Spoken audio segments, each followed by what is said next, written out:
Hi, everybody. This is Pastor John with you today to look into one of the most perplexing questions that as God's children we have. It's a question of why do I really sin? And everyone asks that question. Sometimes you might see an older person and you're thinking, no, they're not there, but they are there.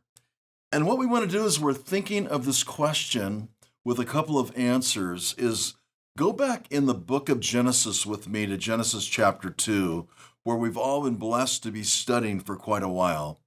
And we want to look at a couple of verses together to see some keys to sin and why we sin. In verse 9, in Genesis chapter 2, the writer says, "And out of the ground the Lord God made to spring up every tree that is pleasant to the sight and good for food. The tree of life was in the midst of the garden, and in the tree and the tree of the knowledge of good and evil." So in the garden, we had a choice. Adam and Eve had a choice. There was the tree of life and the tree of the knowledge of good and evil. And they could choose one or the other. One of the things about sin is God never removes our choice. He wants us to choose righteousness. He wants us to choose His way. He could have made us just like a bunch of puppets, but He chose not to do it. He created us like He did Adam and Eve in His image, but with the ability to choose. And we know the story of Adam and Eve's choice. Let's look at verse 16 and 17 as we continue to think about this question. Why do we sin? Why do I really sin? Sometimes you're probably like me. You just think, things are going really well. We've had a great week and getting a lot done, and all of a sudden sin comes in the back door. Oftentimes it doesn't come where you're thinking. It comes from another area, another angle.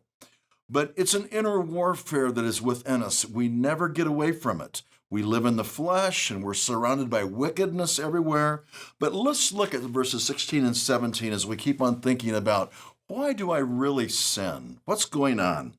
Remember, we have a choice. He doesn't remove the choice.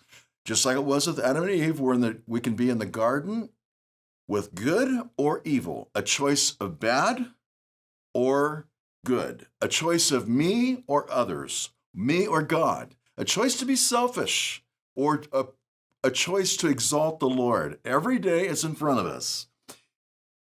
Verse 16 and 17, open this up more. It says, "And the Lord commanded the man, saying, You may surely eat of every tree of the garden." They're all there. "But of the tree of the knowledge of good and evil you shall not eat. For the day that you eat, you shall surely die." Have you ever done this as parents with your children or grandchildren, whoever, all of a sudden you say, the one thing you can do is you can do all this, but don't do that. And how many times we have watched them do that.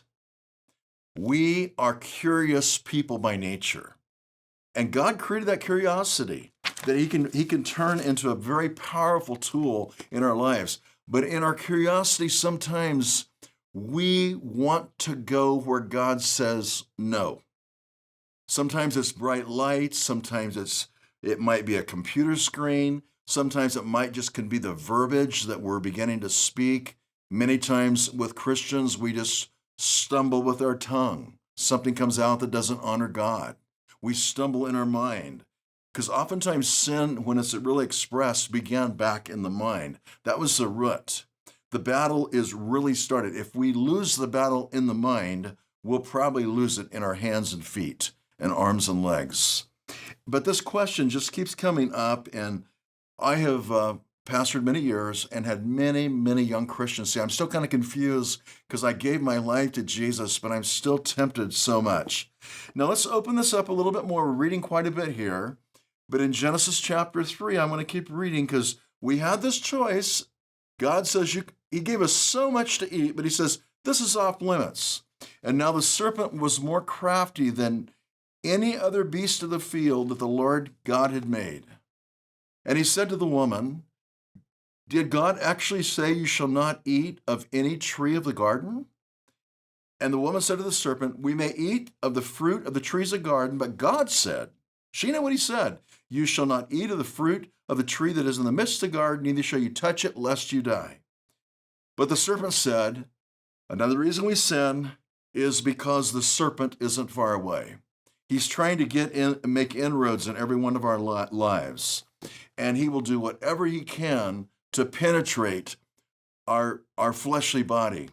And God has given us, and here it was that Eve knew what was right, but she still gave the fruit to Adam. He partook, and together they sinned.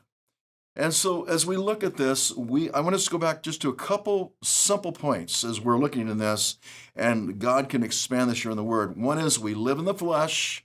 We have fleshly, earthly bodies. We've been given a choice. We have the privilege of choosing God's way. And we are surrounded by wickedness all around us, and there's an enticement, and we are also under the curse that went with the sin of Adam all the way back in the garden. But the Word teaches us very much that we don't have to sin. And I love this passage in 1 John chapter 2, verses 1 and 2, as we close this thought. My little children, I'm writing these things to you so that you may not sin. He's really saying, you don't have to sin. You don't have to walk across that boundary. But if anyone does sin, we have an advocate with the Father, Jesus Christ the righteous. Jesus is still there saying, they're still my child. I love them. We can go and find that advocacy in Jesus and find that complete cleansing and healing just by confessing our sin to Jesus. And he will forgive us, and he's very faithful.